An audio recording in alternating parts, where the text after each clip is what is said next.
Anjing itu sangat ribut. Anak laki-laki itu melempar bola. Tetapi tiba-tiba, saat semua orang mendekat, hanya terlihat anjing itu meratap di genangan darah.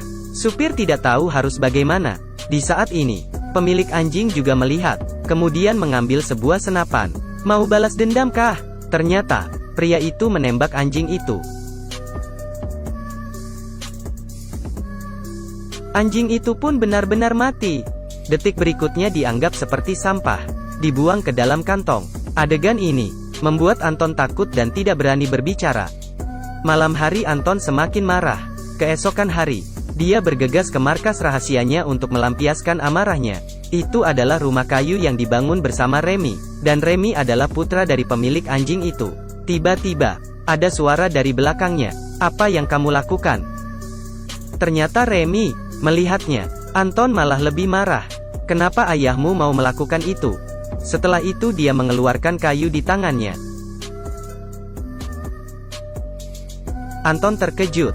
Dia berjalan mendekat, dan Remy sudah tidak bernafas lagi, membuatnya takut dan langsung berlari.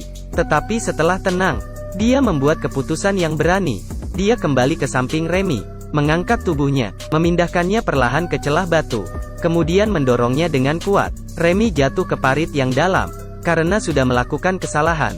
Jadi harus menghilangkan buktinya. Dia pikir semuanya sudah beres. Anton yang masih takut pulang ke rumah, malah teringat jam tangannya hilang. Bajunya juga terkoyak. Dan di saat ini, ibu Remy melihat bahwa Remy hilang, mencarinya kemana-mana. Dia mengetuk pintu rumah Anton. Di saat ini, Anton malah sangat tenang. Dia membuka jaketnya. Dengan biasanya dia melihat ibu Remy. Apakah kamu tahu di mana Remy? Anton menggeleng kepala. Ketika bertanya arah pergi Remy tadi pagi, Anton malah asal menunjuk saja. Dengan cara inilah, membohongi orang dewasa ini. Kemudian menyimpan jaket di bawah kasur. Dan di saat ini, dengan panik dia sadar, kehilangan Remy. Sudah mendatangkan polisi. Karena salah membunuh temannya. Kemudian untuk menutupi kejahatan, mendorongnya ke celah batu. Saat ini, Remy yang hilang telah menjadi pertanyaan seluruh kota. Polisi dan masyarakat yang mencarinya sudah kacau. Berita itu juga mulai melaporkan hilangnya Remy. Kepanikan besar mengelilingi Anton, yang sebagai pelaku. Dan ibunya malah mengira, dia khawatir tentang keselamatan temannya. Hari Natal, juga hari kedua hilangnya Remy. Sebagai saksi sebelum Remy menghilang, polisi bertanya pada Anton. Tetapi Anton menjawab dengan tenang, bahkan berbohong. Kecurigaan itu ditujukan kepada seorang karyawan supermarket. Seorang yang tidak bersalah ditangkap karena ini. Malam itu saat doa Natal, lagu Natal sedang dinyanyikan. Ayah Remy yang kehilangan sangat sedih. Hari ini harus mencarinya. Siapa tahu apa yang terjadi pada Remy. Kakak Remy yang bernama Airi menelepon. Berkata karena terlalu sedih, memohon untuk membantu mencari dokter. Anton segera ke klinik, meminta dokter untuk menolong. Malah tidak sengaja ketemu karyawan supermarket itu. Keluar dengan kelelahan. Ini pertama kalinya Anton merasa bersalah. Kemudian, hari ketiga hilangnya Remy. Bagian kepolisian dan masyarakat mulai pencarian skala besar. Gerakan pencarian semua orang membuat Anton sangat sensitif. Dan hari ini, tidak ketemu juga. Anton yang tidak tenang pulang ke rumah. Dengan kegelisahan dan rasa bersalah, dia memutuskan untuk melakukan penebusan. Dia memakan banyak obat, kemudian berbaring, menunggu kematian. Tetapi tidak mati. Dia tertolong. Dokter dan ibunya mengira Anton sedih karena temannya hilang, sehingga ingin bunuh diri. Tetapi nyatanya, karena jiwanya sedang dalam ketakutan. Sekarang juga tidak dapat ditebus dengan kematian.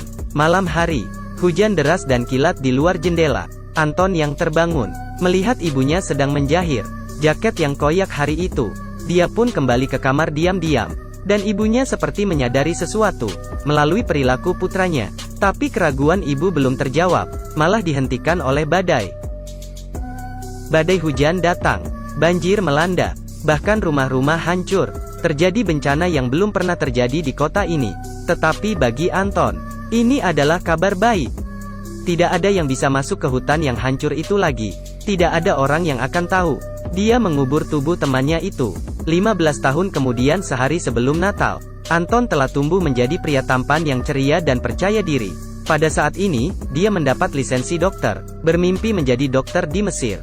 masa depan yang cerah. Dia kembali ke kota kampungnya, menghadiri rapat pensiun dokter. Dokter ingin menjual klinik ke Anton dengan harga murah, tetapi Anton menolak. Di saat itu juga dia ketemu Airi yang dia sukai waktu kecil. Tidak lama kemudian, mereka pun berpacaran. Kemudian Anton pun akan segera pergi untuk mencapai mimpinya. Tetapi di saat ini, tiba-tiba dia mengetahui bahwa hutan sedang dalam pengembangan. Anton yang takut mayat Remy diketahui, memutuskan untuk menyelinap dan memindahkan mayat Remy. Malah ditakuti oleh penebang pohon. Dan keesokan harinya, diberitahu bahwa mayat Remy ditemukan. Dan di mayat itu, terdapat sebuah rambut yang mencurigakan, milik laki-laki kulit putih berambut coklat. Selain itu, setelah perbandingan DNA, kecurigaan karyawan supermarket ditiadakan.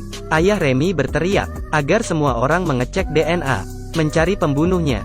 Di saat hati Anton takut akan masalah Remy, Airi mencarinya, mengatakan dirinya sedang hamil, dan ingin menikah dengannya. Anton menolak, berkata itu bukan anaknya, tetapi Airi mengancamnya. Jika kamu tidak mengakui, dia akan melewati pengadilan. Lakukan identifikasi DNA, untuk membuktikan itu anaknya.